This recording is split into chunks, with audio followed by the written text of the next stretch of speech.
ఏపీలో సమన్వయంతో కలిసి ముందుకు వెళ్తున్నామని అన్నారు డిప్యూటీ సీఎం పవన్ కళ్యాణ్.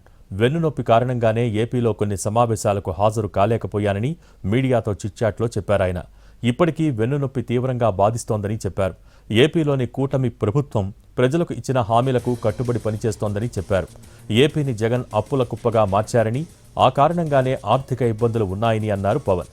ఆర్థిక ఇబ్బందులు ఉన్నా ఇచ్చిన హామీల అమలు చేసుకుంటూ ముందుకు వెళ్తున్నామని అన్నారు. పర్యావరణ అటవీ శాఖలు తనకు చాలా ఇష్టమైన శాఖని, నిబద్ధతతో బాధ్యతలు నిర్వహిస్తున్నానని చెప్పారు పవన్ కళ్యాణ్.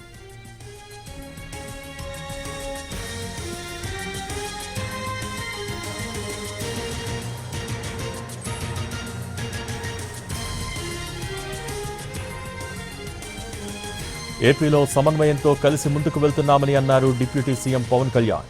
వెన్నునొప్పి కారణంగానే ఏపీలో కొన్ని సమావేశాలకు హాజరు కాలేకపోయానని మీడియాతో చిట్చాట్లో చెప్పారాయన. ఇప్పటికీ వెన్నునొప్పి తీవ్రంగా బాధిస్తోందని చెప్పారు. ఏపీలోని కూటమి ప్రభుత్వం ప్రజలకు ఇచ్చిన హామీలకు కట్టుబడి పనిచేస్తోందని చెప్పారు. ఏపీని జగన్ అప్పుల కుప్పగా మార్చారని, ఆ కారణంగానే ఆర్థిక ఇబ్బందులు ఉన్నాయని అన్నారు పవన్. ఆర్థిక ఇబ్బందులు ఉన్నా ఇచ్చిన హామీలు అమలు చేసుకుంటూ ముందుకు వెళ్తున్నామని అన్నారు. పర్యావరణ అటవీ శాఖ తనకు చాలా ఇష్టమైన శాఖని, నిబద్ధతతో బాధ్యతలు నిర్వహిస్తున్నానని చెప్పారు పవన్ కళ్యాణ్.